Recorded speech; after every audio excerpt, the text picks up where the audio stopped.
tal? ¿Cómo están? Bienvenidos a este regreso de Fútbol Infinito. Feliz año para todos y feliz año para Jaime Macía. Jaime, ¿cómo estás? ¿Cómo arrancó ese 2023? ¿Cómo estamos, Don Vizca? Un saludo para usted, un saludo para todos. Es casi un mes desde nuestro último Fútbol Infinito. Fíjate que parece que ha pasado más tiempo y ha pasado menos de un mes de la final del Ujú. Mundial. El Mundial acabó el 18, Hoy estamos a 15. Faltan estamos 3 días 15. para que se cumplan 31. Hoy exactamente han pasado 4 semanas de la final del Mundial.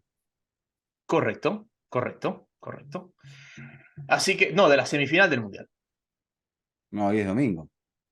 Bueno, sí, han pasado 4 semanas, ¿verdad? Han pasado 4 semanas y 4 semanas en las que nosotros dijimos, bueno, nos vamos a tomar unas vacaciones. Sabíamos que regresábamos con Boxing Day.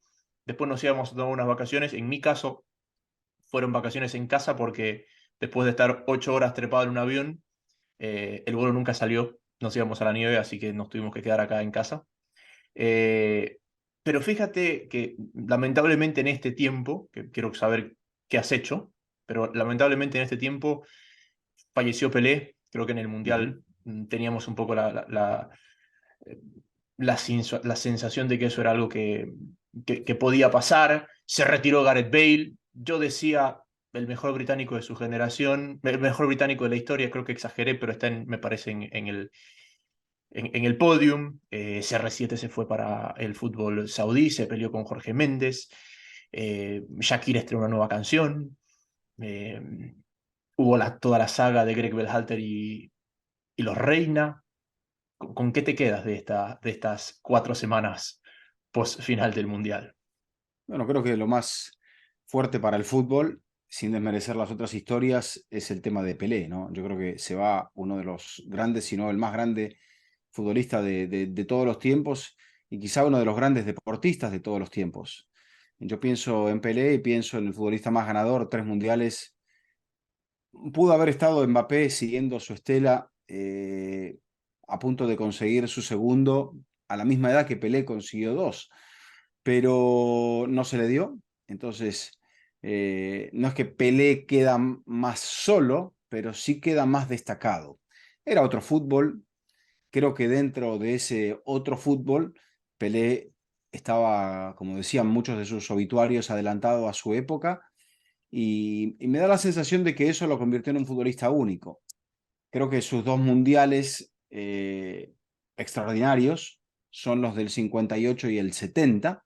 58 donde no comienza como titular, el 62 que lo gana, pero que dura hasta el segundo partido. Después el equipo lo carga Garrincha, y es Garrincha la gran figura de la conquista del título de 1962.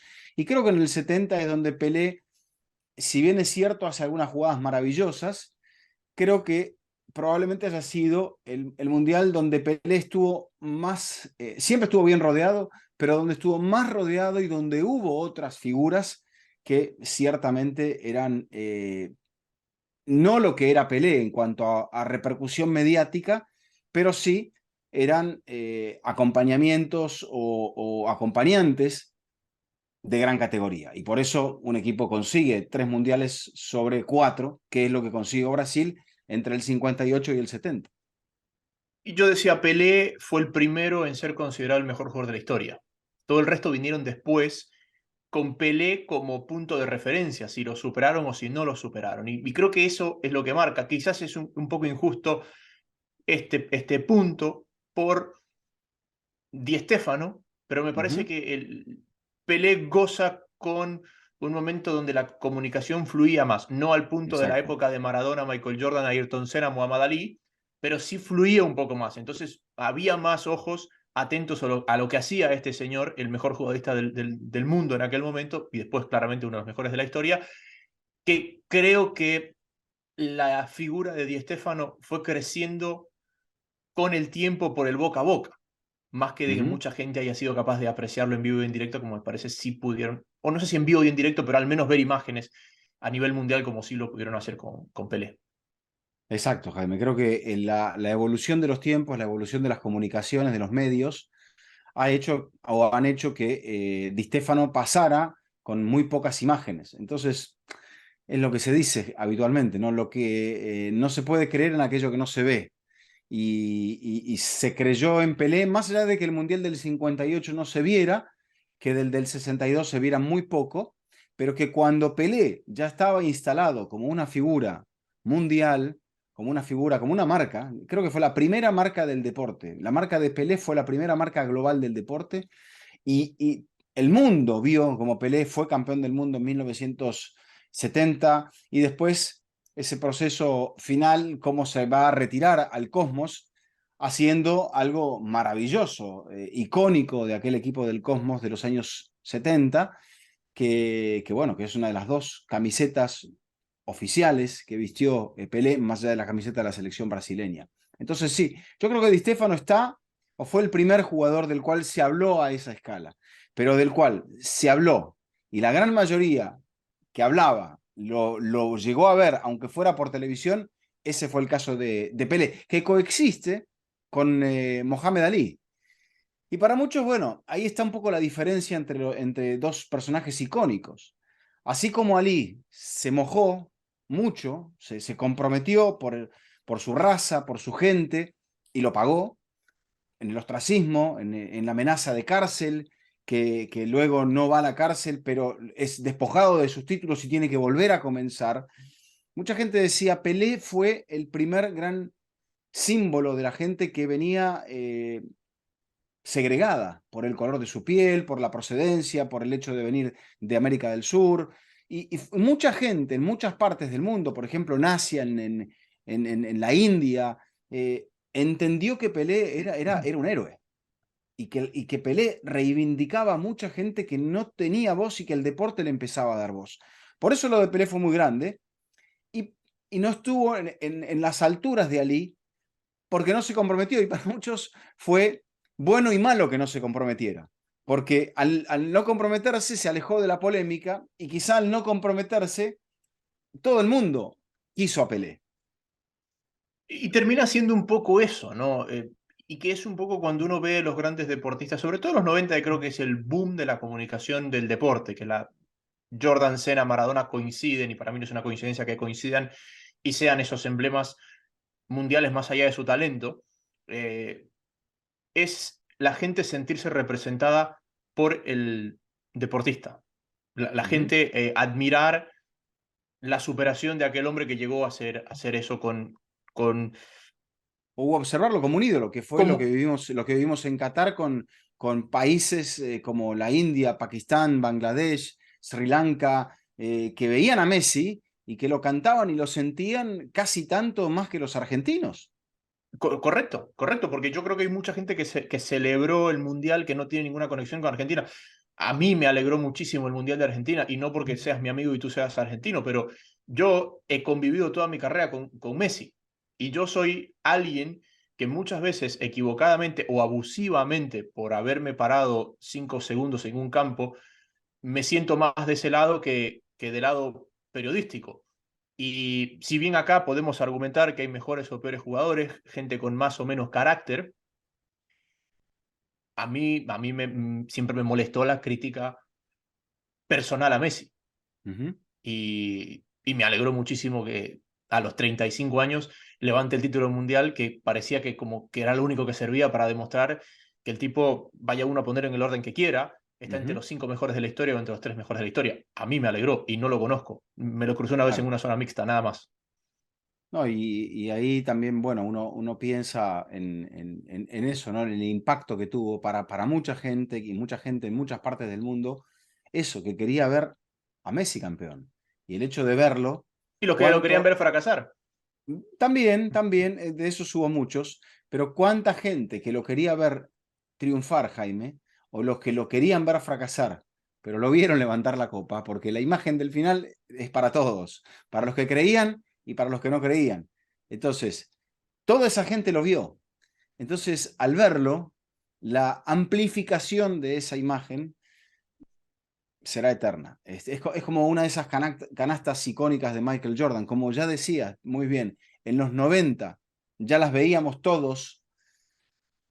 ¿Quién no tiene en su retina un salto de victoria de Michael Jordan? Y eso es lo que va a pasar con Messi. eh, por sobre todo el resto, al menos de esta generación o de la generación que, que está y que pertenece a los jugadores todavía nacidos en los años 80, por ejemplo. Me contarás qué has hecho en estas 4 semanas, pero dentro de lo que he hecho en estas 4 semanas, además de ver el documental de los Bills, de los Buffalo Bills que perdieron los 4 Super Bowls consecutivos que me hicieron acuerdo al América de Cali, y me va a tocar ver los 4 partidos de la América de Cali para ver qué cosas en común hay, descubrí que en la aplicación de Fórmula 1 puedo ver casi todas las carreras antiguas en archivo, Históricas. Ujú. históricas. Y estoy viendo carreras de los 90 eh, y estoy viendo a Peligroso, Senna. peligroso. Sí, peligroso. Eso es peligroso. Bueno, Porque uno pero se mete ahí. y no, no sale más, no sale más. Meterse en esos archivos es realmente algo extraordinario. Sí, ¿sabes por Así, qué me metí a ver eso? Porque yo crecí como un admirador de Senna y todo el mundo ha visto que el teléfono tengo el logo de Senna y todo. Pero siempre me quedó duda de cuán bueno era Prost. Porque Prost siempre parecía ser el antagonista de la película de Senna.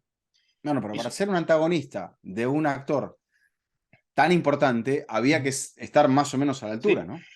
exactamente. Y la verdad que creo que la película, yo no sé si es tan antagonista ahora viendo las carreras que veo. O sea, creo que nuestra parte del mundo tenía una admiración a Senna. Y yo sigo teniendo admiración a Senna y creo que Senna tiene una capacidad de conducción por encima de cualquier otro piloto que he visto.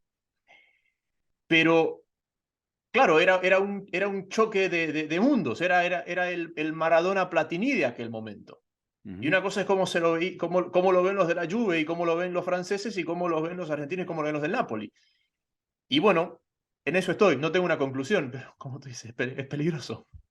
Claro, pero igualmente, más allá creo que de cada interés o gusto personal por cada uno de esos personajes, creo, Jaime, que, no sé, esa deportividad que uno ve en esos deportistas que están por encima de rivalidades.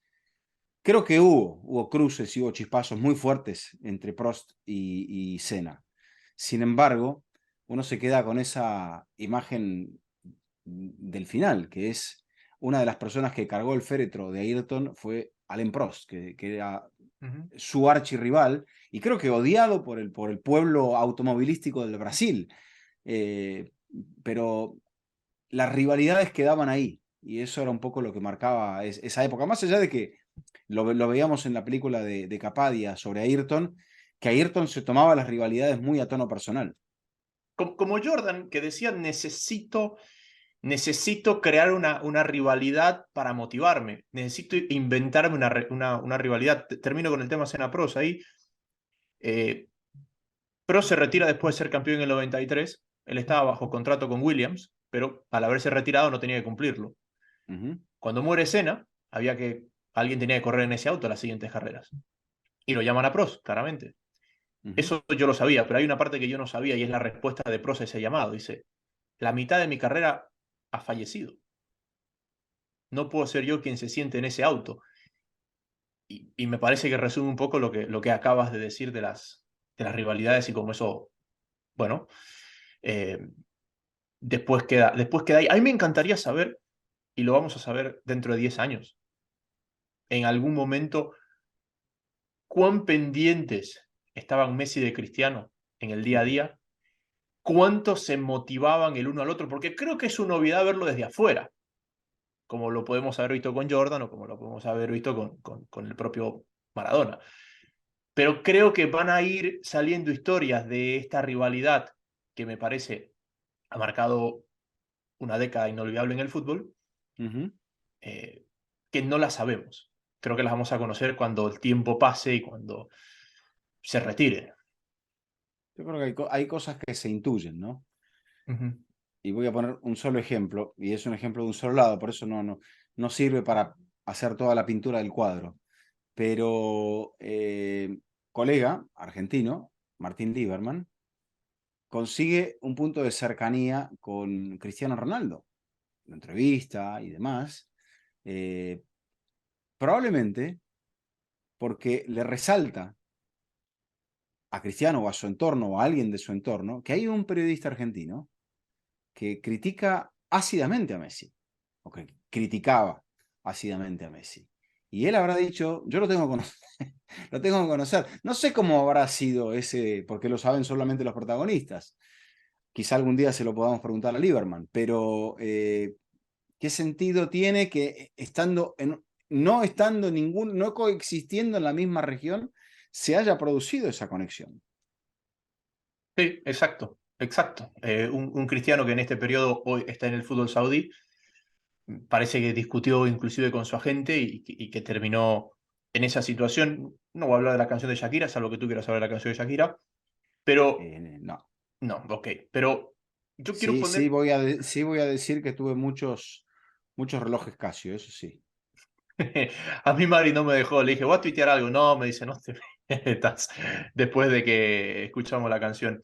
Pero hay una cosa ahí, Vizca, y que uno ve dos nombres, Cristiano Ronaldo y Gerard Piqué, y que se cuestionó cómo estaban esos vestuarios con ellos dentro. Ujú, Son cuatro, 2 meses, 2 meses desde que salieron de esos vestuarios, para ser exactos son 4 semanas, es decir, cuando volvió, o menos, son 2 semanas, cuando volvió la plantilla completa después del Mundial. ujú. Y son dos equipos que parece que levitan. Bueno, ¿Es coincidencia o no? el Barça arrancó con ese derbi que le generó, eh, se le fue un poco de las manos, se le fue de las manos, arrancó con hipo, pero después se enderezó, le gana el Atlético, gana la Supercopa, de lo cual hablaremos ya en un instante, ya, no se desespere. Pero sí, yo creo que es más impresionante para mí lo del Manchester United, que también hablaremos del Manchester United, por supuesto. Pero ese es el único punto que quería marcar, Jaime, de este cruce de dos avenidas, yo te diría dos autopistas que venían paralelas y que en un punto, probablemente, no sé, hace un año y medio o hace medio año se cruzaron. Y al cruzarse han tomado rumbos totalmente opuestos o casi en un ángulo opuesto de 90 grados, que son las trayectorias de Cristiano y la trayectoria de Messi. Y mientras Messi va al París, casi al unísono que va Cristiano al Manchester United, Cristiano vuelve al punto, casi al punto de inicio. El punto de inicio para él sería volver al Sporting. No volvió al Sporting, volvió al United. Y Messi salta a París después de las negociaciones fallidas para hacer un nuevo contrato con el Fútbol Club Barcelona, después de haber ganado la Copa América.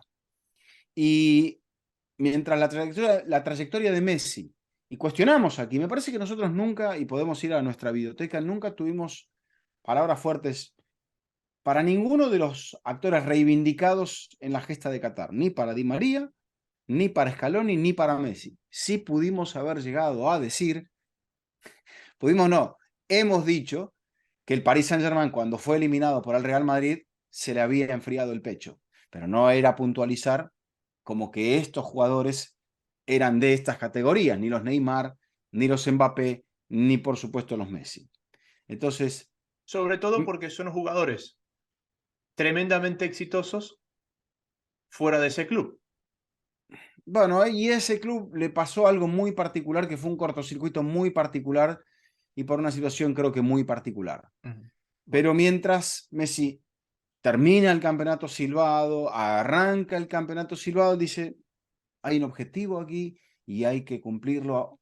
Y cuando mucha gente pensaba, incluido yo, que Argentina no llegaba al Mundial como un primer favorito, sino en una segunda línea, en silencio Argentina hizo lo que hizo.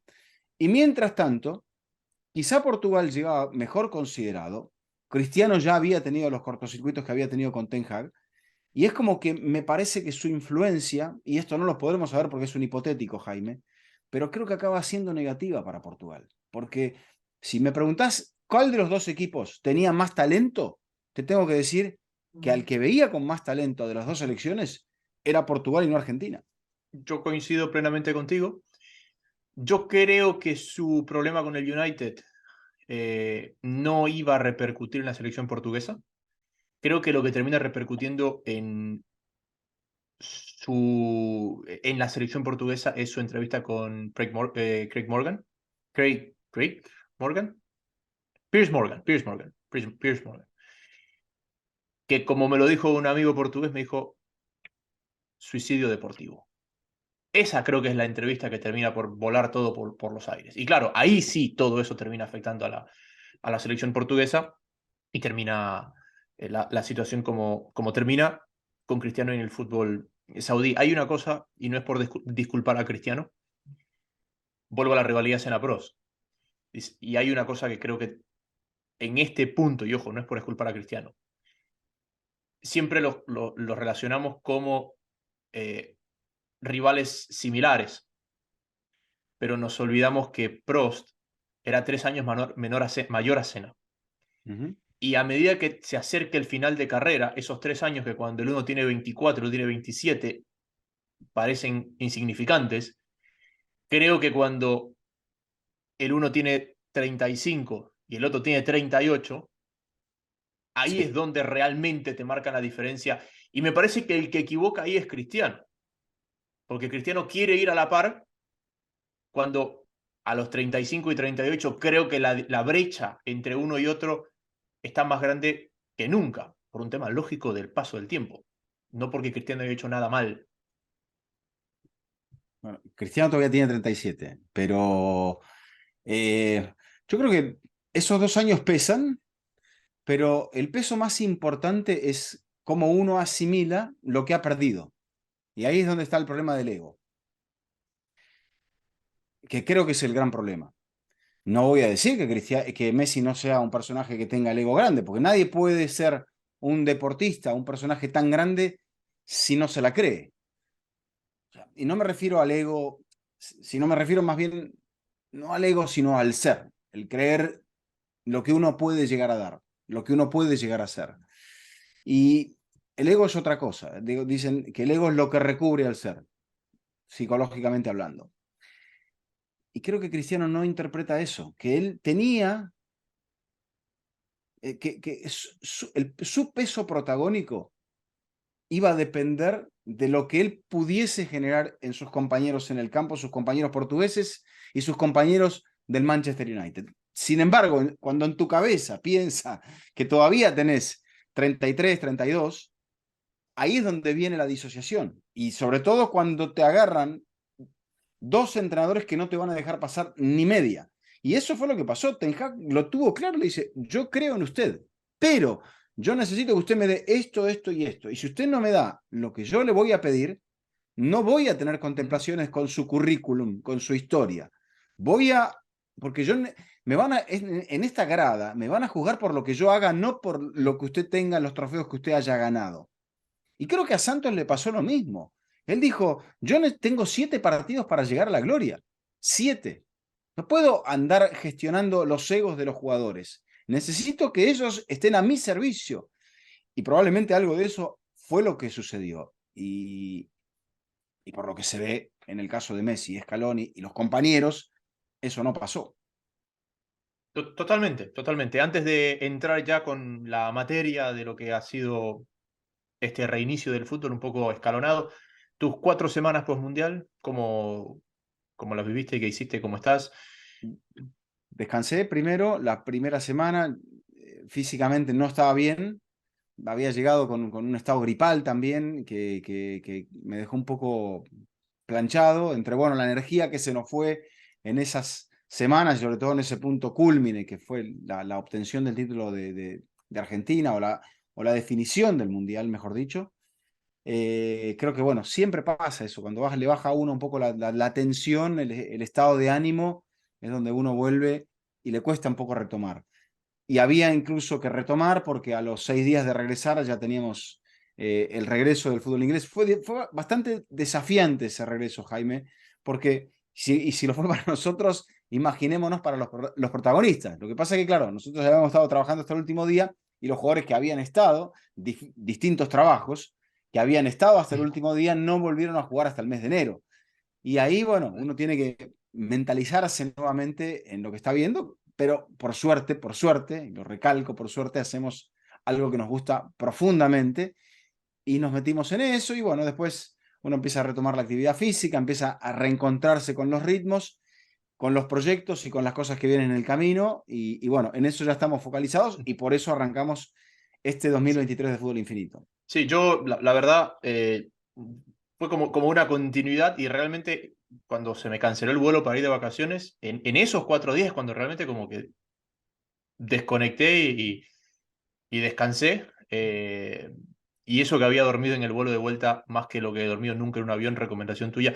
Es el vuelo más largo que he hecho en mi vida. Ojo, no sé si tú has volado un vuelo más largo que ese. Las 16 horas de vuelta de Qatar. Aquí, Eh, aquí tengo la almohadita, mira, que me la traje. no, es el vuelo más largo para mí también. Sí. Bueno, entramos con la actualidad de lo que ha dejado esta semana o estas semanas de regreso del fútbol. Este episodio de Fútbol Infinito es traído a ustedes gracias a NordVPN. Tenemos una promoción para ustedes. Pueden hacer clic en el link que está en la descripción del programa. Si ustedes nos están escuchando en Spotify, en iTunes y también en YouTube. Pero en YouTube tenemos la ventaja de que pueden hacer clic en el logo que está en la pantalla entre Eduardo y yo. O directamente ir a www.nordvpn.com. NordVPN te permite mantener tu VPN sin importar dónde estés. Cuando viajes puedes ver tu serie favorita, puedes ver el partido de fútbol que querías ver. NordVPN te permite mantener tu VPN sin importar en qué lugar del mundo, en qué región estés, y además te brinda servicios de seguridad contra los ciberataques, contra el hackeo, la protección de información. Así que hay una promoción extraordinaria, buenísima, que no la pueden dejar pasar si hacen clic en el link y se suscriben con el link de Fútbol Infinito, sea como les digo, haciendo clic en el link que está entre Eduardo y yo en la descripción del programa o www.nordvpn.com/Fútbol Infinito. VPN es VPN, nordvpn.com/Fútbol Infinito. No, creo que hemos sacado del sistema todo lo que había pendiente. Don Eduardo, la llavineta, la tenjagneta, ¿por dónde vamos? Yo creo que a ver, como es un título, vamos a empezar por el título, porque también tenemos que hablar de la Artetaneta, entonces, que me parece que anda bastante mejor. Ese suena mejor. Me Bien. parece que de todas las netas, la Artetaneta creo que es el que mejor suena. Bien. Se me acaba de ocurrir ahora. Porque, Usted es una o persona muy sea, creativa, debería dedicarse a poner títulos. bien. No lo sé eso, pero yo me quedaría con el primer título de la era Xavi Hernández, que en realidad tiene 1 año y más o menos 3 meses. O sea, 15 meses deben haber pasado, 14, 15 meses desde que Xavi Hernández llegó al Fútbol Club Barcelona. No disputó hasta el final con la posibilidad de ganar. Creo que disputó, bueno, la Copa del Rey, ya había estado en la Supercopa, sí, y sobre todo el que más le pintaba era el título de la Copa UEFA. Pero quizá en la temporada pasada lo más importante que hizo fue recuperar el equipo y ponerlo en la Champions nuevamente. Y el llegar a la Champions, con toda la revolución de figuras entrando y saliendo, lo volvió a colocar ante un punto donde se notaba que a estos jugadores les sobraba algo, no sé si era el número 3 o si le faltaba algo.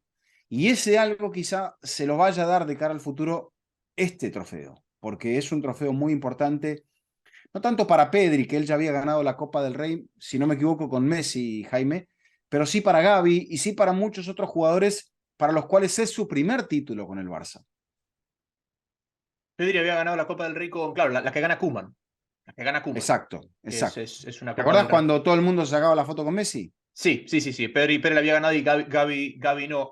Y fíjate, Vizca, que creo que esta cierra un círculo este título, porque ¿te acuerdas cuando el Barça pierde con el Real Madrid en el alargue, la Supercopa pasada, fue en semifinales, no en la final, aquel partido, pero que fue una sensación que dejó, aquí hay algo, aquí hay con qué trabajar, acá se puede trabajar", y que mucha gente cuestionó a Laporta por el discurso en el vestuario de la derrota digna. Cuando uno dijo, oye, este es el Barça, este es el equipo del sextete y del quintete y de la década, como para que venga el presidente y felicite por la derrota digna ante el eterno rival en semifinales. Pero Laporta es brillante. puede gustar o no puede gustar ciertas cosas, pero Es, Laporta, es político, es sí, político. pero Tiene la visión del estadista. tiene la visión del estadista, pero al final concreta. Al menos así demostró en su primer ciclo. Y de dónde agarró el equipo a dónde está ahora, marca. Y me parece que un año después de aquel discurso, el equipo le ha ganado a ese mismo equipo en la final, ha levantado el primer título de lo que uno puede decir es un nuevo ciclo, claramente es un nuevo ciclo. No, no está Messi, no está el 3, no está nadie de la cúpula anterior, tanto directiva como en plantilla. Y bueno, eso ha pasado en un año calendario.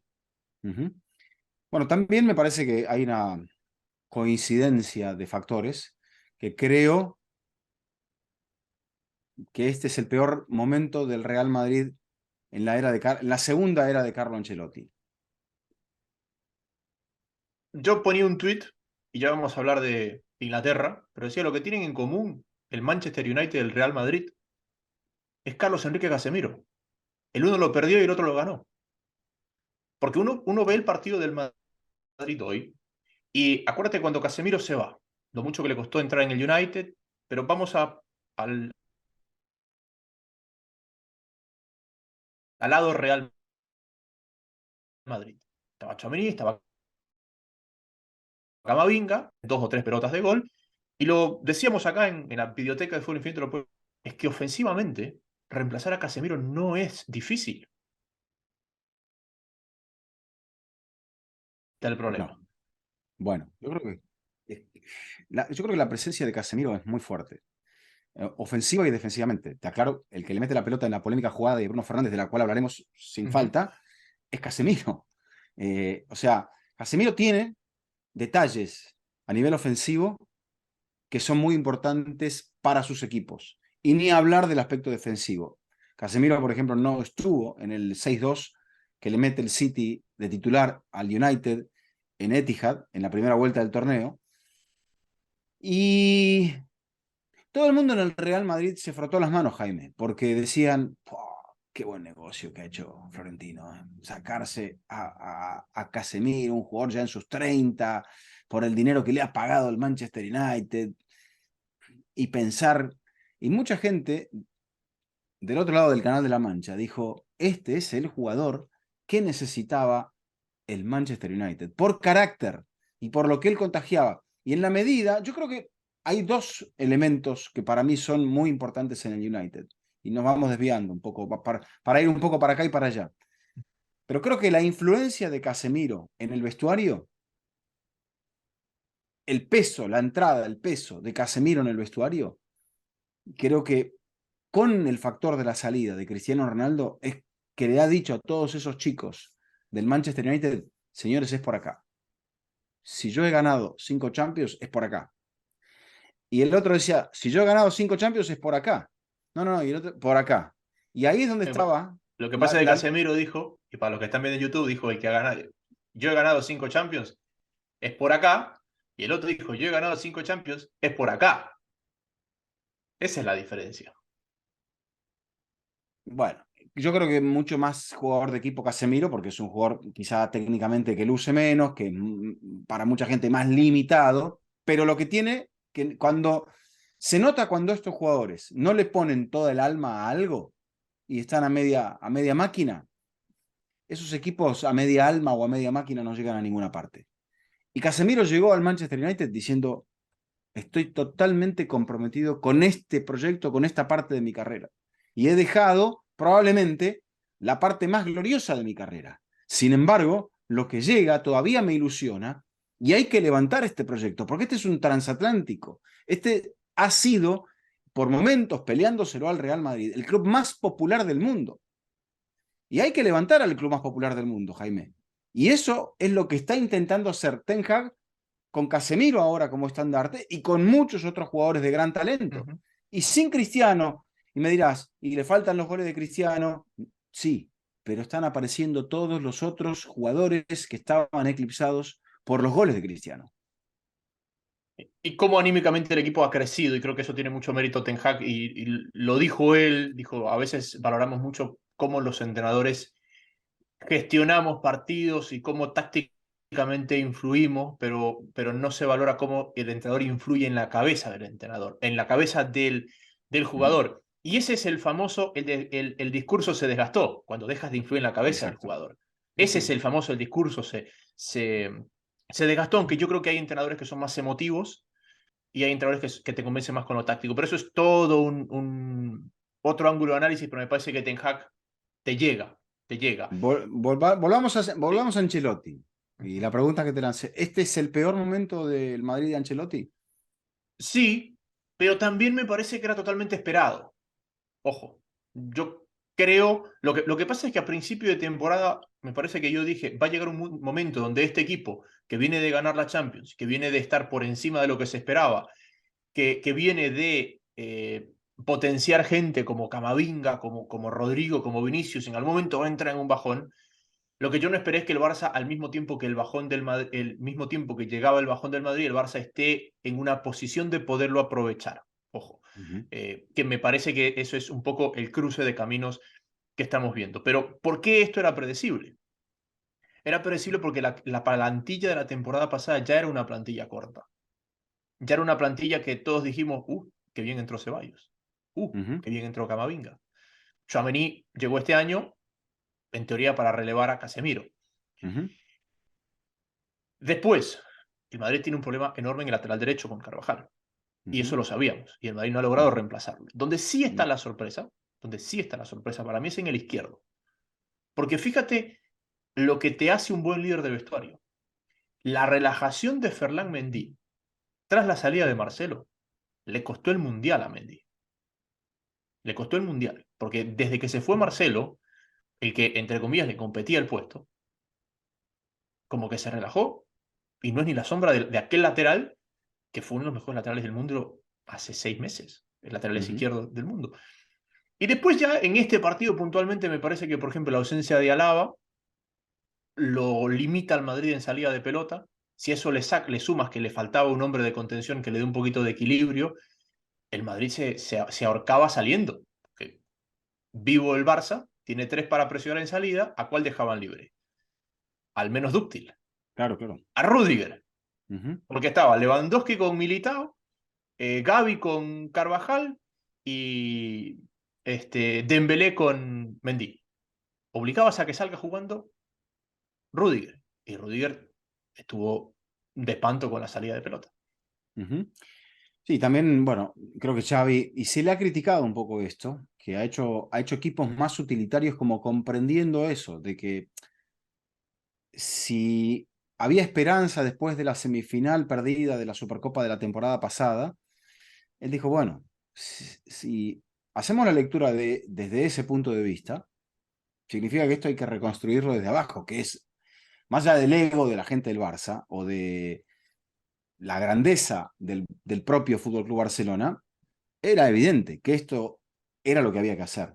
Pero mencionar un poco, sugerir una forma simionesca de reconstruir al Barça, y para mucha gente era como, no, eso mejor no lo toquemos, eso, no, por ahí no, por ahí no, por ahí no.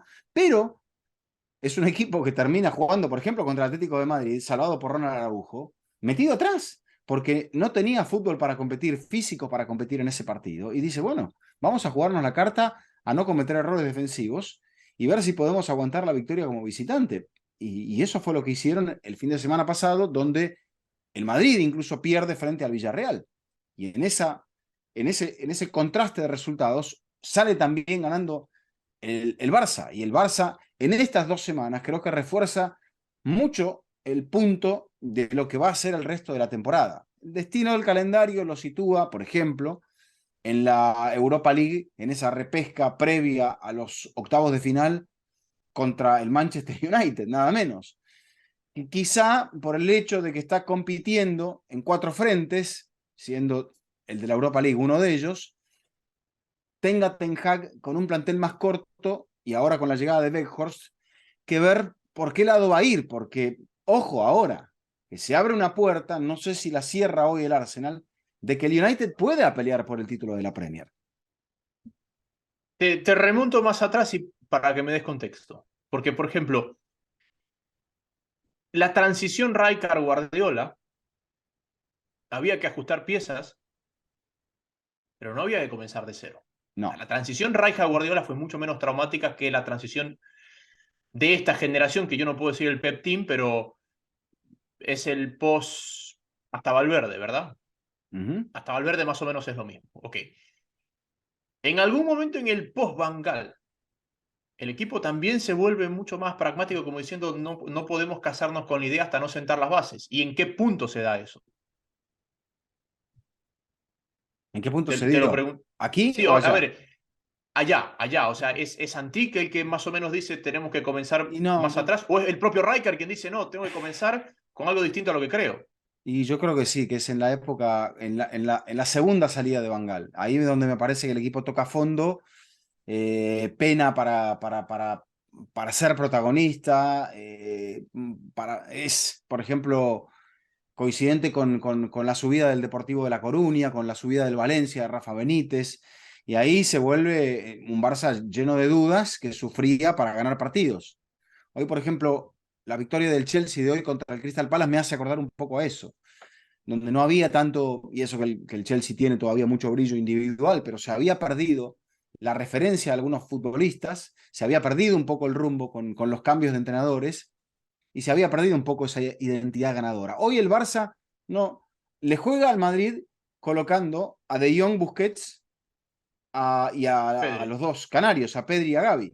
Entonces, arma un mediocampo de 4 jugadores, si bien es cierto, alguno se sumaba en apoyo del ataque, se soltaba más Gavi sobre la izquierda, pero es un equipo que entiende que el partido lo tiene que pelear en el medio y que después va a depender de Lewandowski, de Dembélé y de algo más. Y Gavi, justamente como esa pieza de ajuste, Jaime, termina siendo el futbolista del partido, el futbolista de la final. Y creo que para Gavi, y pensaba en todo lo que nos va a dejar el Mundial, porque después del Mundial hablaremos de la filosofía, no de la escaloneta, sino de Scaloni.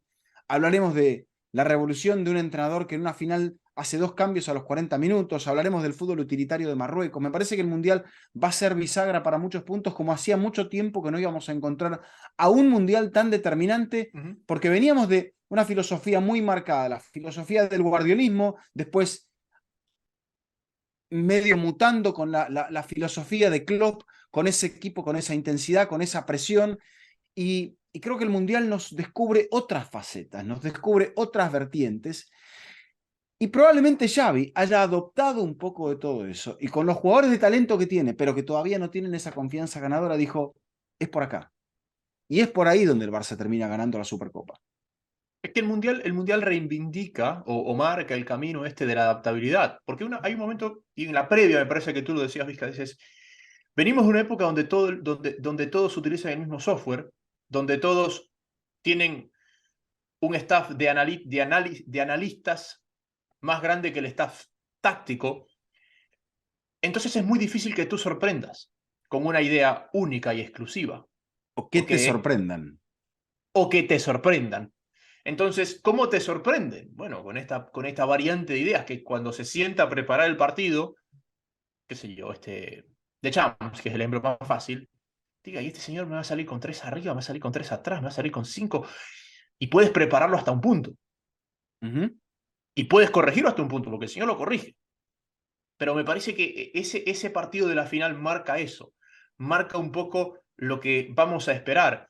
Equipos impredecibles desde cómo te van a plantear y equipos con plan A, plan B, plan C, plan D, y por ahí saltándose del plan A al plan D porque el partido lo requiere. Y me parece que Xavi, siendo un cruyffista confeso, siendo quien lleva la bandera del guardiolismo de esta nueva generación, o de los... Porque Xavi es el primer ex dirigido por Pep en dirigir un gran equipo. Sí. Silviño me parece que dirigió a Lyon, Bueno, pero estuvo Silviño tuvo Henry una también. temporada. Henry también dirigido por Pep, quizás no alumno de toda la vida de Pep, pero Exacto, a ver, digamos, línea directa, Xavi es el primero. Pero por ahí es un poco también entendiendo esta mutación, porque algo hablábamos de los bielcistas. Y yo te marcaba y te decía, porque me lo había comentado alguien, ¿no? Porque lo saqué yo. Los bielcistas que fueron dirigidos por Bielsa, los admiradores de Bielsa que fueron dirigidos por Bielsa, tienen un gran criterio sobre las cargas físicas y la dosificación, porque ellos vivieron el fundirse en el campo con la idea de Bielsa. O sea, Los tienen, admiradores de tienen Bielsa, rasgos de la filosofía, más no una copia al carbón de Bielsa. exacto, porque ellos sufrieron el talón de Aquiles, en el campo el talón de Aquiles del bielsismo. Pero aquellos que son admiradores de Bielsa, pero nunca fueron dirigidos por Bielsa, cometen muchos más errores parecidos a Bielsa que los alumnos directos de Bielsa. Y me parece que Xavi, en este momento, o este Xavi, lleva la bandera del guardiolismo, pero ha entendido que el equipo a veces necesita cosas diferentes y que la idea no puede estar escrita en piedra porque te la descifran. ¿Qué le puede cambiar a la temporada del Barça este título, Jaime? Los títulos para mí son el cimiento de los proyectos. Cuando uno ve dónde comenzaron los proyectos, la escaloneta campeona del mundo comenzó con una Copa América que no debía haberse jugado. Después hay que ganarla, pero esa Copa América no existía. Correcto. Creo que es un poco eso, ¿no? El Atlético de Simeone comenzó con una Europa League y que me parece que es eso, esos puntos en el camino que parece que es ganar o perder, que no te marca mucha diferencia, pero te da un golpe de confianza de que vas por el camino correcto y de que puedes ir a más, Vizca. Y si esto le sumas que el equipo es líder de la liga con 3 puntos, oye, no es poca cosa. No, no. ¿Qué buscas? Estoy viendo el tema de Copa del Rey, que es un poco. O sea, el Barça Tiene tiene. Ceuta Sí, y el Madrid-Villarreal. correcto. El Barça tiene la Copa del Rey, que no sé ahora, con el hecho de que es líder de la liga, cómo la jugará. ¿Qué es lo que le hará más ilusión? Porque creo que tiene que pensar dónde va a poner la ficha. En la liga seguro, porque no hay nada que le haga más ilusión después de haber caído en la Champions al Barça que sacarle la liga al Real Madrid. Entonces, la liga es un punto, me parece clave, que si uno más marca en el horizonte o en una pizarra, objetivo número 1, el Barça pone liga.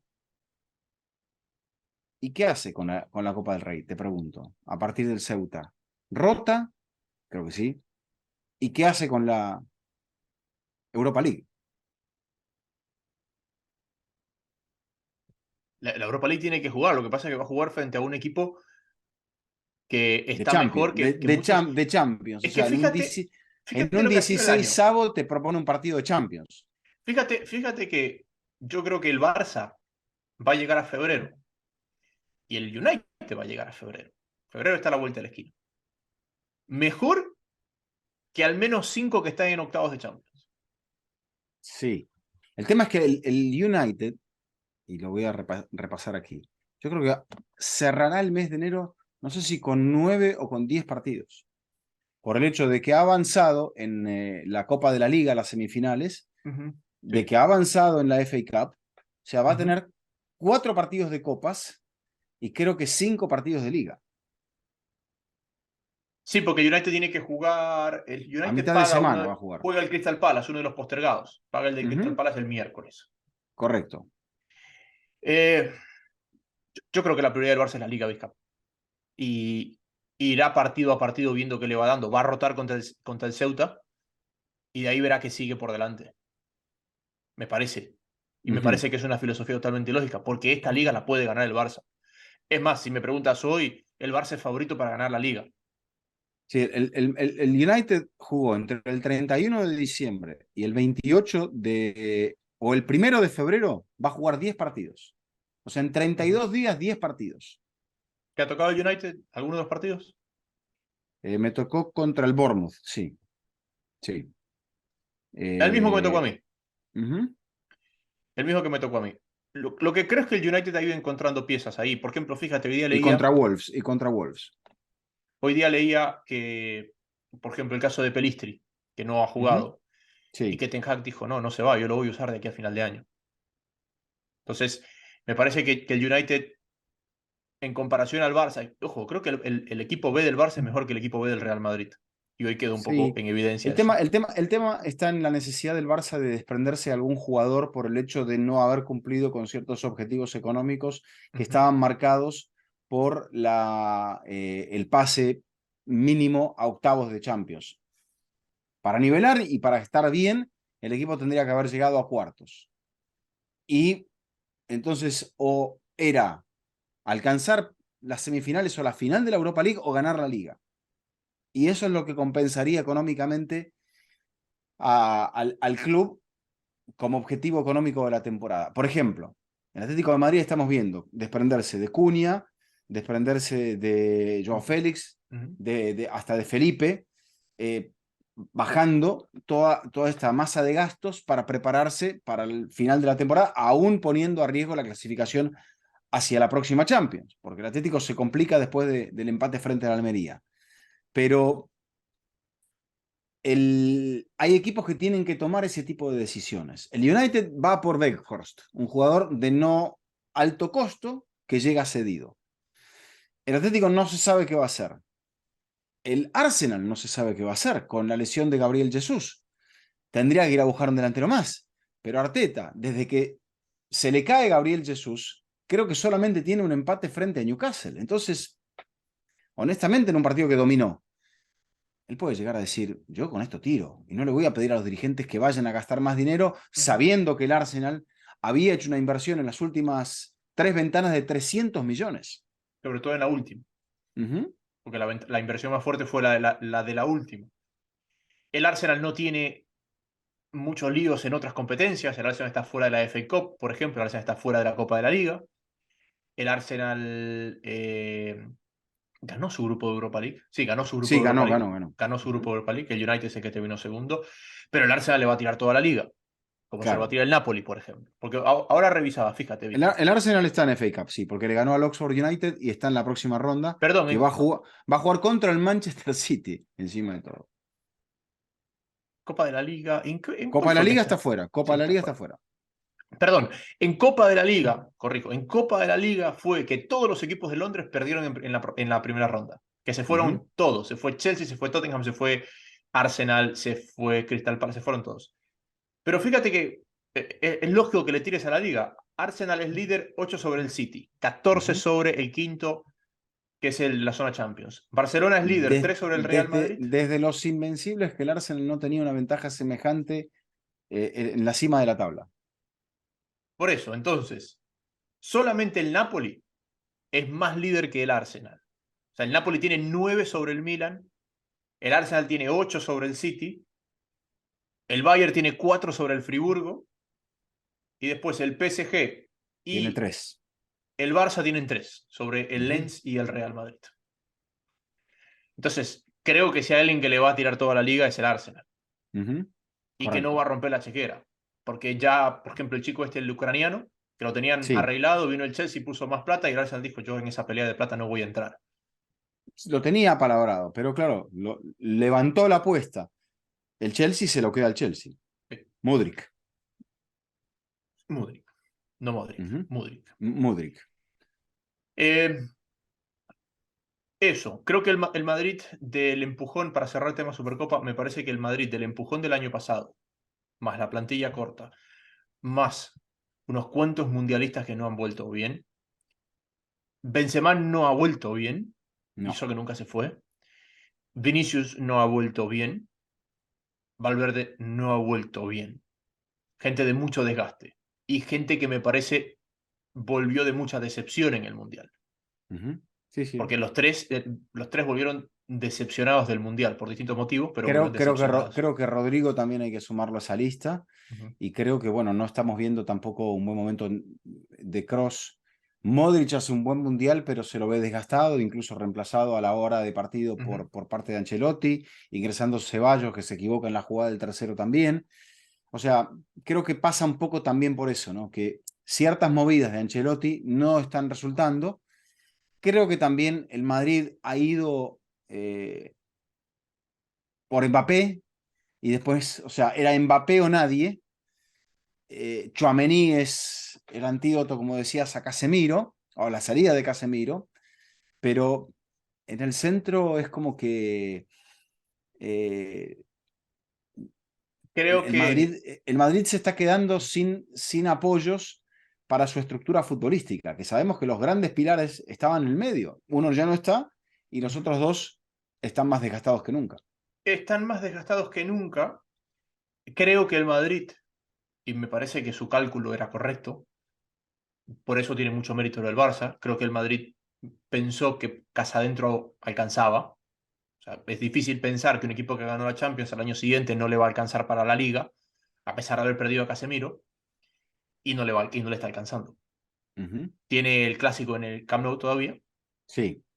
pero, pero me parece que es un poco eso. Es el cúmulo. A ver, hacíamos la lista que nos pidieron para la votación de los mejores del año. No vamos a decir para quién, pero nos pidieron una lista.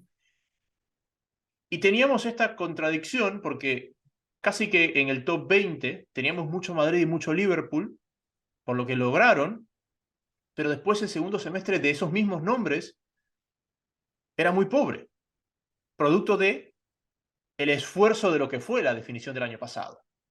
El doblete del Madrid y el Liverpool llegando hasta el último día de las 4 competencias. Entonces, es normal que esa gente esté como está, y por eso el Liverpool está como está también. Sí, es verdad. Yo creo que, y lo dijo el propio Klopp, es la peor derrota desde que él está al frente del Liverpool, y eso que ha tenido, se ha comido 7 del Aston Villa, Sí. pero y ha tenido otros partidos donde ha perdido mal. Pero creo que, y esto también ya lo decías en un momento, vamos a ver al Liverpool competir contra los grandes, pero cada vez con más fallos, más partidos que no se le den bien contra otros equipos que parece que están en un nivel algo inferior. Y esto es injusto para con el Brighton, porque el Brighton hoy por hoy lo supera en la tabla de posiciones.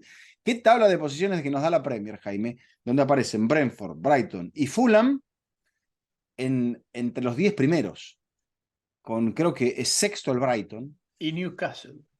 Y el Newcastle United también, por supuesto. Sí. Pero bueno, Newcastle ya lo veíamos, ya terminó bien el torneo pasado y creo que nunca, desde el comienzo de la liga, nunca ha perdido el terreno. Y eso me parece que hay que acabar por reconocerlo. El Newcastle tiene una sola derrota en todo el campeonato. Y que el Newcastle el otro día que me tocó el Contra el Newcastle. Liverpool. ¿Sabes cuántos minutos he estado con el marcador en contra del Newcastle en toda la Premier? Me parece que es menos de 90. El Liverpool se lo gana ahí al final y después sí ha estado pocas veces en desventaja. Hubo un partido, un empate a 1, que lo empató al final. Me parece que fue Wolves. Pero digamos, no son 90 minutos los que ha estado con el marcador en contra el Newcastle en toda la Premier. Y hoy no estuvo con el marcador en contra. A propósito, bien hoy día la ejecución, la norma, es decir, Mitrovic se resbala, patea con las dos piernas. Golpea con el balón con las Indirecto. dos piernas, sí, señor. Indirecto a favor del Newcastle. Correcto. El otro que me gusta mucho y que no está en el top 10, pero que tiene mucho mérito es Aston Villa. Porque Emery metió 4 victorias en 6 partidos.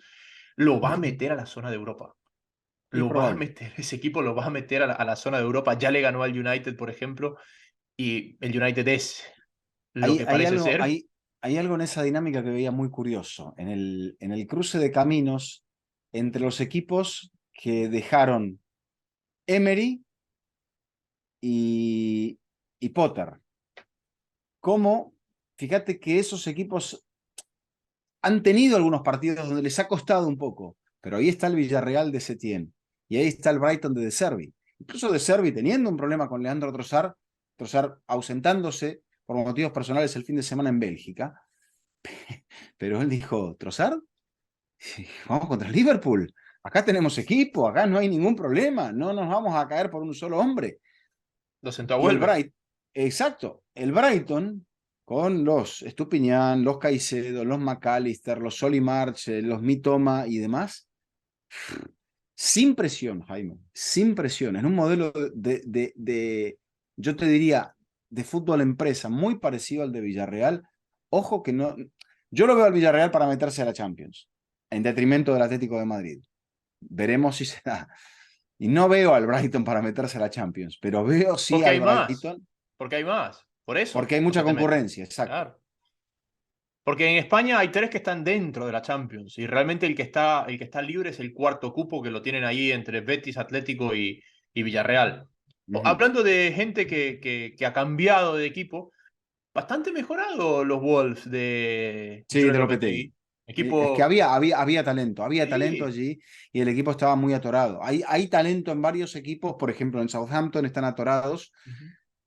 Hay talento en el West Ham y está atorado. Habrá que ver si tienen la audacia los dirigentes de cambiar. Había talento en el Aston Villa, como decías. Llegó un entrenador, señor entrenador, y ya respira de otra forma.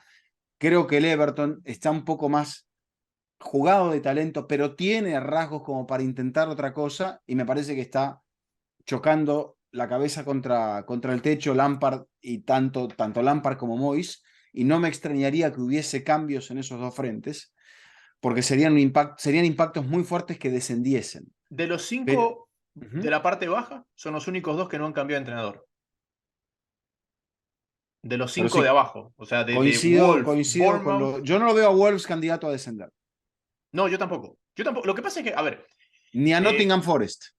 no, Nottingham tampoco, Nottingham tampoco, Nottingham tampoco. Nottingham le costó, porque como cambió tanto el plantel, le costó engranarlo.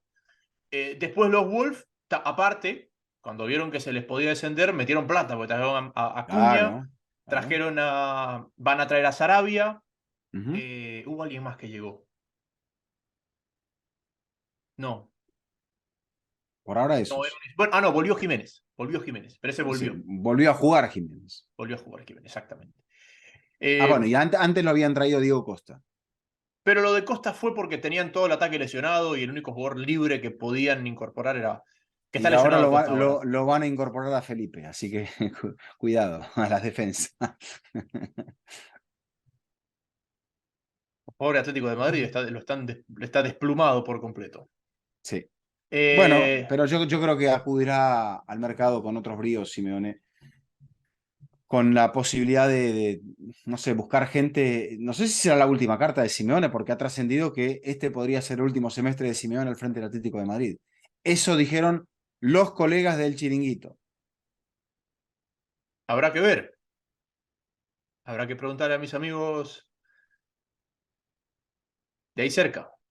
Pregunten. Estuve con Bueno, ellos en el Mundial. Le mandaron muchos saludos. Todos bueno, muchas admirador suyo. gracias. De Son todos verdad. guitarristas, todos No. cuenteros, todos cuenteros. No. Eh, A a, ver, a ¿qué ver, pasa? Cuénteme, dígame. ¿dónde está CR7? No, esa no es la pregunta. Ya sabemos dónde está CR7. Jugada polémica para la victoria, para el empate del Manchester United sobre el Manchester City. Ujú. ¿Es influencia o es distracción? Primero, para responderte, dime cuál es la diferencia entre influencia y distracción. Porque si tú influyes, me distraes. Participación, o sea, activa, con el toque. Llamemos participación activa jugando la pelota. Posición más participación. O sea, posición más influencia. Ahí ¿Correcto? está. Te lo voy a dar desde la perspectiva del arquero. Y después vemos el resto. Hay una toma desde atrás, donde tú ves a Ederson que sale en diagonal. Ederson sale a ganarle un mano a mano a Rashford. Ujú. ¿Ok? El momento que ese señor deja pasar la pelota, ya ha influenciado en la decisión del arquero. Por eso, Pero el gol es más evitable por la acción de la defensa que por la acción del arquero. pero es que no vamos a entrar en eso. Estamos hablando Porque es de lo que mismo, es lo mismo que me digas, el delantero dejó de correr ya en el fondo de la cancha porque pensó que Rashford la jugada se paraba porque estaba en posición adelantada. Ok, sí, él entendió eso, pero nunca se Ujú. marcó la posición adelantada. Correcto, correcto. No, Y estoy de nunca acuerdo. llegó a entrar en juego Rashford. O sea, estuvo muy cerca de entrar. El punto es que está muy cerca de entrar en juego. Y el otro punto es que hasta que no entre en juego no es posición adelantada. Y Pero vos entrar en juego, los defensores no pueden dejar de correr, porque en el momento que él detiene su carrera, él tú, está a Mica, esto de tocar el balón. tú no corres igual cuando tú en esa carrera tienes que superar a un hombre que cuando vas en línea recta a la pelota. ¿Ok? Escúchame. A ver, ¿Por qué? Porque si el central, que me parece que es Ake, el que Akanji, viene, no, es Akanji. es Akanji, ok, Akanji y Akanji, Cancelo son los dos jugadores que ok, están. Cancelo viene con Bruno y Bruno le gana a Cancelo. Porque Bruno nunca deja de ir por la pelota de sí. Casemiro. Voy a lo siguiente. Si Akanji no tiene un hombre delante, Akanji va en línea recta a la pelota y como último recurso se barre para trabarla. ¿Ok? Si Akanji tiene un hombre delante, No, él tiene que rodearlo. creo que lo que sucedería, perdón, es que Akanji mira y lo ve a Rashford adelantado. Si él no lo tiene a Rashford, borrémoslo a Rashford mágicamente. ¿Qué hace? Mira para atrás. Y si él ve que viene entrando Bruno Fernández, él va a cerrar sobre Bruno Fernández. Y creo que lo que no ocurre es eso, el cierre de Akanji sobre Bruno.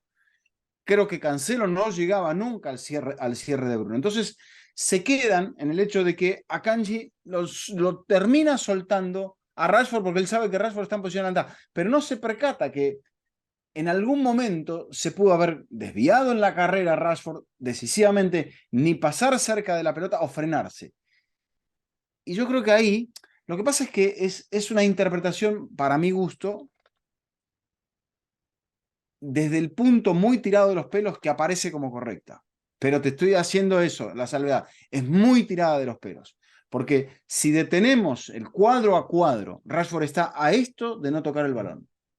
A ver, Entonces, entiendo si tu está a punto. esto de no tocar el balón, significa que tomó participación activa. Hemos visto goles, no pasó con un gol anulado a Ecuador, que decían que Caicedo, creo que está, Estupiñán. Estupiñán. Perdón, Caicedo. El remate es de Estupiñán. El remate es de Estupiñán. Ujú. Caicedo está aquí y la pelota parece que va hacia el lugar donde está Caicedo, pero en el momento que se desvía, termina yendo al otro lado. Ujú. Y el arquero no iba a estar impedido por la posición de Caicedo, no estuvo impedido en la lectura del primer remate. Y sin embargo se anuló. Porque decían era posición más influencia. Entonces, no Sí, todas las a jugadas ver, son iguales. digamos, ¿qué sería para ti? Porque entiendo que para ti es offside, lo que me estás explicando es por qué lo valida, o sea, cuál es el argumento legal para que el árbitro lo valide, ¿verdad? Claro. Para ti es offside, pero estás explicando, estás encontrando la letra pequeña en el reglamento que le daría la razón al árbitro. Si tú Yo fueras creo Serena, que lo hubieras no, pitado. la letra es tan pequeña como el margen que había de Rashford para jugar la pelota. Es que mi punto es el Porque Rashford siguiente. estuvo a punto de quitarle el Ujú. gol a Fernández. Para mí, el punto es el siguiente. Si vamos a validar estos goles,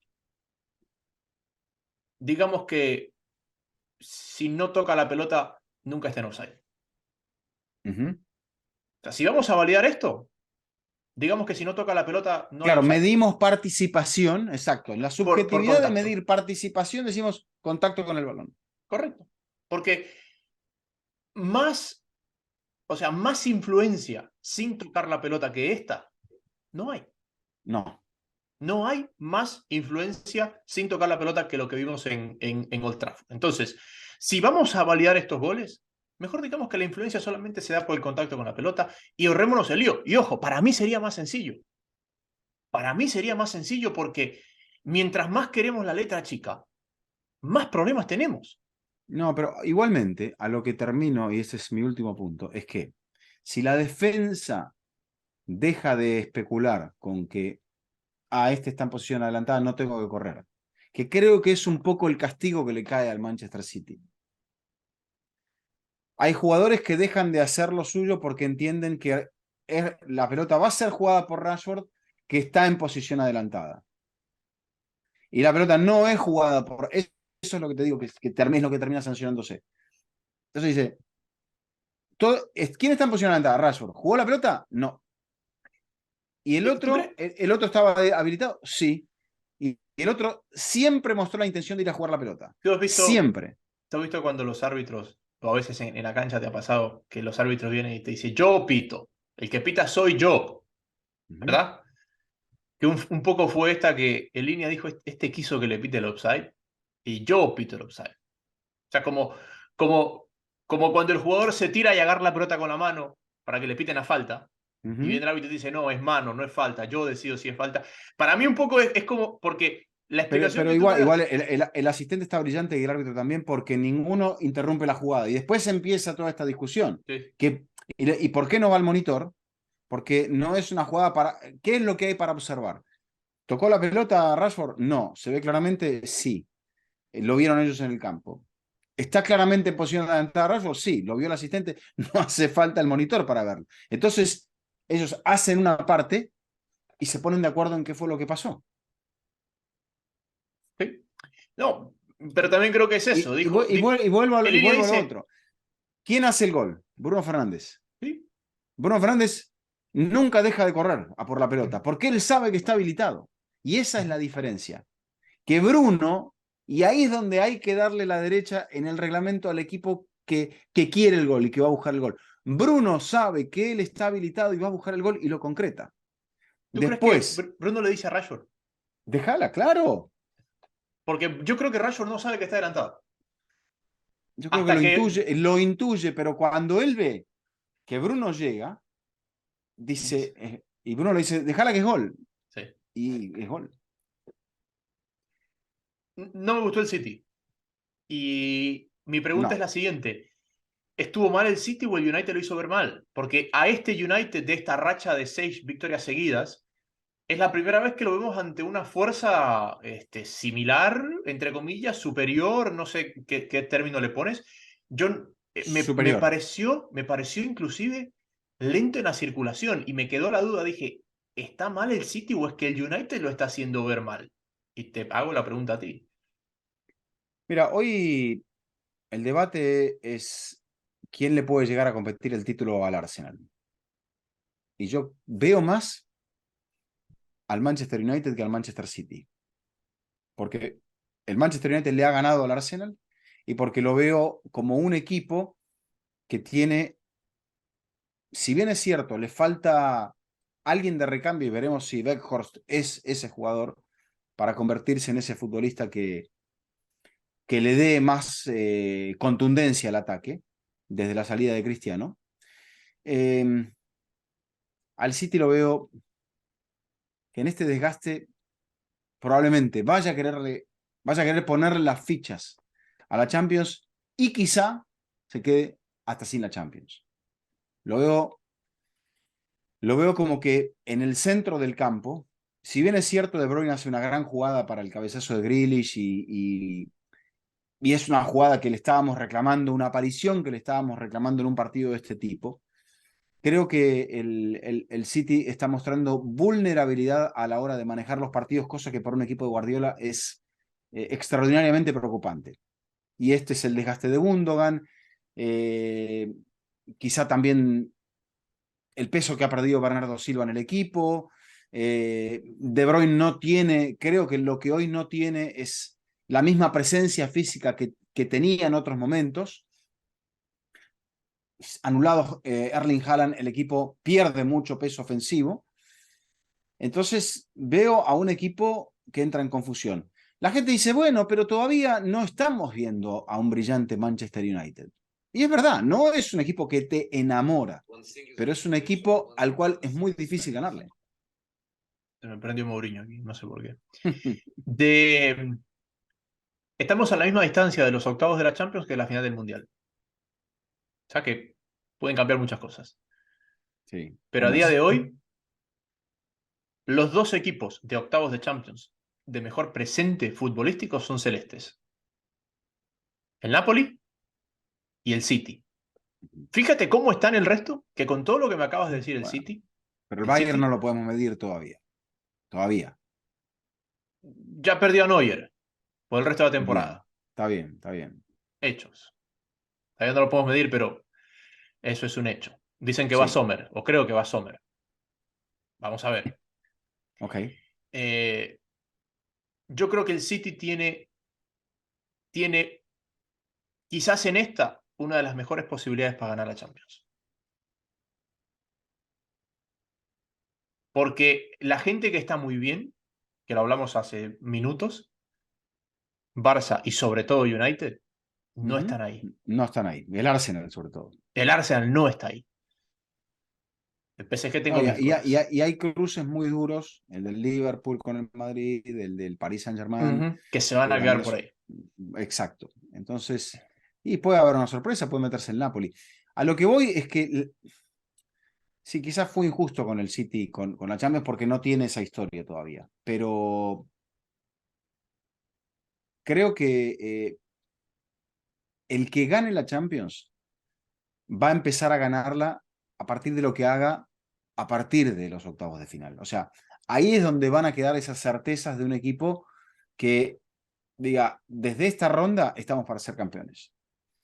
Y quizá no tanto con la referencia de lo que esté pasando con la liga o con las ligas.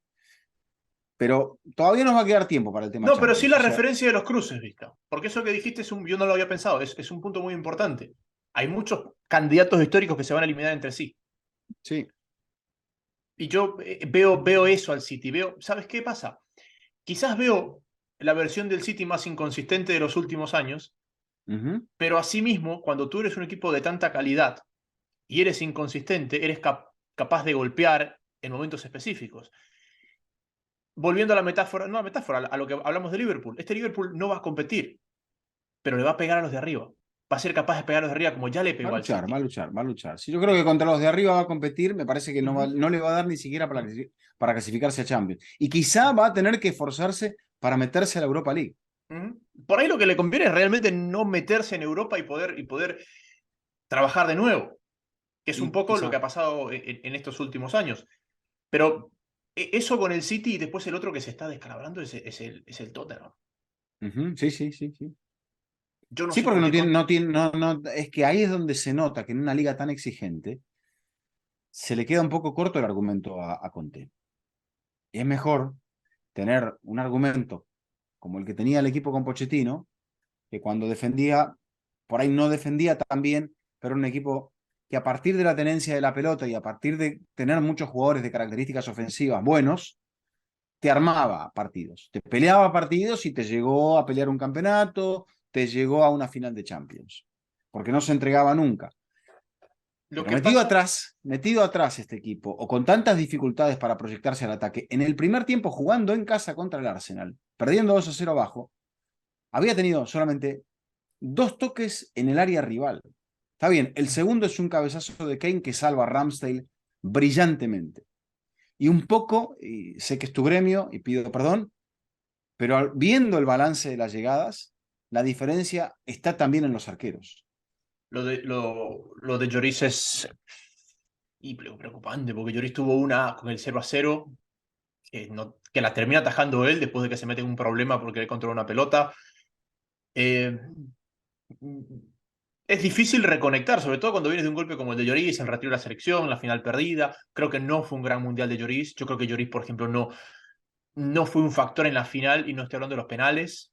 Creo que, por ejemplo, el gol de Di María, que es un golazo en la jugada, pero en la definición es un gol evitable para un arquero bien posicionado, él se vence. Yo lo he explicado hoy día en el Twitter, por producto de la edad, los arqueros más veteranos tienden a vencerse antes de tiempo, porque tienen menos fuerza física para sostenerte hasta el final. Por ejemplo, hay una tajada de Ramsdale que le saca con el pie a Kane, no, a Sessegnon.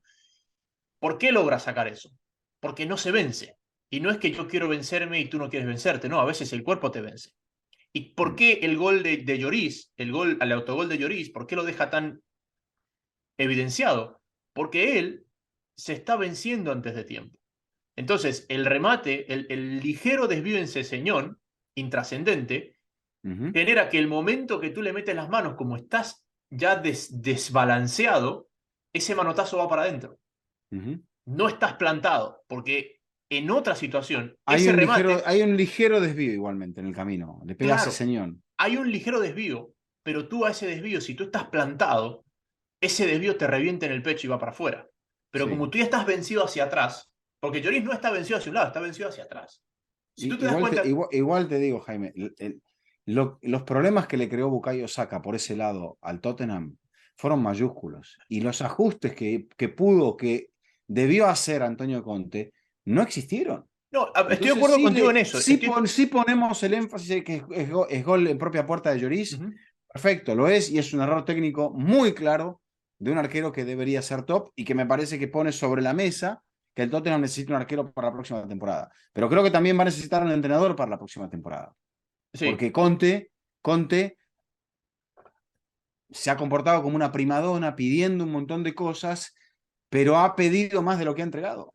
Está bien, el equipo puede hacer una gran Champions otra vez, veremos. No tiene un rival tan difícil, porque le toca, bueno, le toca al Milan, pero no es el mejor pero sabes, Milan. por ejemplo, yo vuelvo al tema, al momento de la época Simeone, ¿ok? Cuando ese equipo era una fortaleza defensiva, con Miranda, con Godín, con Courtois, inclusive con el Sí. propio Oblak, con los laterales y todo. Entonces tú dices, oye, este equipo es imposible hacerle un gol. Y ese equipo se te sentaba atrás 90 minutos y no le No, generabas media ahí ocasión. está, Y ahí la está, media que ahí le está. generabas, y la media que le generabas, te la respondía el arquero. Y yo veo este Tottenham Ahí que se está. mete Y te atrás. generaban media ocasión y te ganaban el partido. Exacto, yo veo este Y Tottenham este que se equipo no te mete. genera ni media ocasión ni te la mete y es demasiado permisivo defensivamente. O sea, no está funcionando el plan de Conte. Exacto, ¿por qué? Porque este equipo se mete atrás y resulta que Lloris de 3 remates se hace un autogol. Que Kunti Romero en 3 cierres lo amonestan porque sale a donde va. Viene a ser campeón del mundo, pero oye, los cierres estuvieron espantosos. Y después Señón, que fue tu respuesta a Bukayo Saka, es como que no estuvo. Entonces, claro, te salió mejor el plan cuando saliste a buscar, porque claramente no tienes fortaleza para sostener ese equipo atrás. No, no, y la defensa estuvo muy mal, tanto Dyer como Romero, como Lenglet, los tres, o sea, por momentos, eran cinco para marcar a dos o a tres mal marcados, Jaime. Y entonces el equipo perdía un jugador en la mitad de la cancha, donde ya de por sí sin Bentancur el Tottenham no tiene creatividad, no tiene un jugador distinto. Y bueno, quedó lo que le quedó. El equipo dependiendo de los retrocesos de Kane, de Kulusevski o de Son para ver si genera algo y después dependiendo de algún pelotazo. Y en eso el Arsenal ganó muy bien el partido y el Arsenal está saliendo de esta zona de dificultad sin Gabriel Jesús, por ejemplo, mostrando mucha personalidad, muchísima personalidad. Es otro equipo a partir, que es un poco lo que le pasó a Argentina en el Mundial, a partir de la personalidad, de que parece que va a ser muy difícil ganarle un partido a esta gente. En la jugada del primer gol, hay 2 secuencias de 12 toques, de 12 pases del Arsenal. Porque el Arsenal hace una secuencia de 12 pases, recupera brevemente Kane, y después viene una segunda secuencia de 12 pases, pero no son solamente los 12 pases en sí, sino que participan, si no me equivoco, lo anoté, 8 y 9 jugadores en esa secuencia de 12 pases. Porque son dos acciones que comienzan por la banda izquierda y que después vuelven hasta llegar a Thomas, o sea, centrales izquierda, de la izquierda a Thomas, de Thomas a Bukayo Saka. Sí. Entonces, en 12 pases lo moviste al Tottenham a una banda, lo obligaste a presionar Y que y son lo dos rompiste jugadas a la espalda. de dos salidas calcadas. En una, Bukayo Saka llega hasta el final y en la otra se le ofrece Odegaard. Y eso es un poco también lo que veía. Cuando un equipo de Guardiola, ¿cuántas veces este equipo te hace un gol decisivo desde fuera del área? Y este El equipo te ha hecho un Arsenal. gol de... No, no, no, voy a la comparación. Ah, ok. Y este Del maestro. Arsenal, claro, este Arsenal tiene esa cuota de pragmatismo, que de repente se te ofrece Odegaard, se le ofrece a Bukayo, y Odegaard la clava eh, más con precisión que con potencia. Y ahí está la virtud de un futbolista que interpreta que hay una defensa que retrocede y retrocede mal, y él los puede hacer pagar cuando no parece una jugada, que todavía estén entrando en zona de una jugada de gol. Igual yo creo que Lloris tiene algo de También responsabilidad en tiene ese gol. culpa, pero Porque es si toda tú la tienes. defensa retrocediendo, Jaime. Todo el mundo retrocediendo, Totalmente dejándole de el acuerdo. espacio a Odegaard para que Odegaard le pegue como le pegó. Si tú tienes una estirada como esa y el remate no va tan colocado, si tienes una estirada así y el remate no va tan colocado, claramente reaccionaste tarde. Uh -huh. Y una cosa es que reacciones tarde a un bombazo, como esa que pegó en el palo, y otra cosa es que reacciones tarde a una pelota que no va rápido, como tú dices, es más colocado que potente. Y bueno, ahí hay algunos arqueros, no sé, el caso de Henderson, que podrán estar a la orden del día para que un equipo grande que lo necesite pueda llegar a incorporarlo. Nos queda la derrota del París, nos queda la goleada del Napoli, que se escapa en la Serie A después de que hubiese perdido un partido frente al Inter. Pero bueno, creo que ya tenemos 1 hora y 25 minutos de programa y me parece que es momento de plancharlo. Gracias a todos los que se conectaron al live antes de arrancar el programa en Instagram. Lo vamos a hacer cuando podamos para poder responder sus preguntas, para poder conversar con ustedes, siempre antes del programa. Y todas las preguntas son bienvenidas, así que gracias a los que se conectaron al live. Es una semana donde no hay tantos partidos, pero sí partidos determinantes, porque hay los replays de la FA Cup, donde está involucrado el Liverpool, por ejemplo. Hay el partido pendiente del United con el Crystal Palace. El Hay partido dos partidos de Premier pendientes, sí. City-Tottenham. Ojo, ojo qué partidito. El Barça y el Madrid tienen que jugar los partidos de Copa del Rey que no jugaron por estar en la Supercopa entre semana la semana pasada.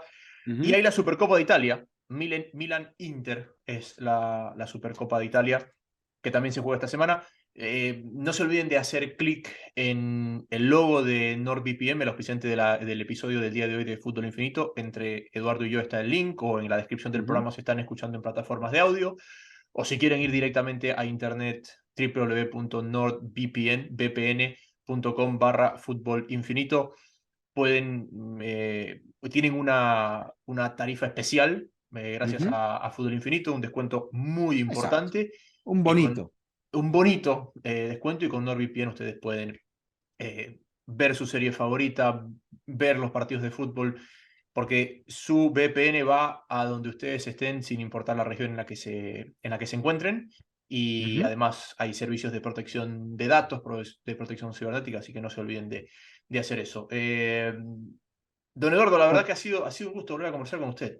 Igualmente, te decía, a mitad de semana en los partidos de la Premier podemos llegar a encontrar, porque juega el United de visitante contra el Palace y el City de local contra el Tottenham. Podríamos llegar a ver al United en la segunda posición del torneo. Por primera vez en mucho tiempo al United colocado por encima del Manchester City. No sé cuánto tiempo. 2013. Bueno. Cuando fue campeón. Cuando fue campeón. O sea, estamos hablando de casi 10 años. Una década. Perdón, no, 2000, claro, a ver, 2013-2014. Porque aquella liga del gol de Agüero del 2014. Lo tenía en la última fecha líder. No, perdón, 2013 fue la última. 2013. Estaba la liga que te estoy diciendo fue 2012. La siguiente la gana el United, que es la última de Ferguson. 2012-2013 es la que gana el United. Exacto. Desde ahí el United no ha estado por encima del City. Correcto. No ha terminado por encima del City. Y le ganó el título por 9 puntos al Manchester City. Sí, ese fue el último de Sir Alex. Vamos a ver si se da, pero como decías, una semana donde parece que pasa poco, pero puede pasar mucho. Sí, señor. Sí, señor. El Betis pasó desapercibido, estuvo ahí en la Copa del Rey. Es otro que está metido ahí en la zona Champions, el equipo de Pellegrini. Y eso, de a poco se está reanudando. No tenemos Vizca fútbol, o sea, no tenemos a las 5 grandes ligas jugando hasta la próxima semana. La próxima semana vuelve ya la Bundesliga. Es decir, el próximo fin de semana ya tenemos a las 5 grandes ligas jugando el mismo fin de semana. Por eso hemos arrancado ahora. Un saludo para toda la gente que nos estaba pidiendo, que nos estaba reclamando, que nos estaba extrañando, a toda la gente, como decía Jaime, que nos ha enviado su mensaje de augurio para este año, que nos ha agradecido por la pequeña compañía que le pudimos dar durante el año pasado, durante el Mundial, con los previos del Mundial. La verdad que para nosotros ver esos mensajes, ver esa lealtad de la gente, esa interpretación de la gente de lo que es nuestra idea de Fútbol Infinito, realmente nos da mucha alegría, nos llena de orgullo, así que bueno, muchas gracias, porque para ustedes es que hacemos este ejercicio de conversación de fútbol. Realmente el gusto es mío, hija, porque yo soy el que tiene la posibilidad de verte y escucharte y aprender día a día. Es mutuo, Jaime. Don Eduardo, ha sido un gusto como siempre. Igualmente. La muletilla que a usted tanto le gusta. Este ha sido un nuevo episodio de Fútbol Infinito y será hasta la próxima.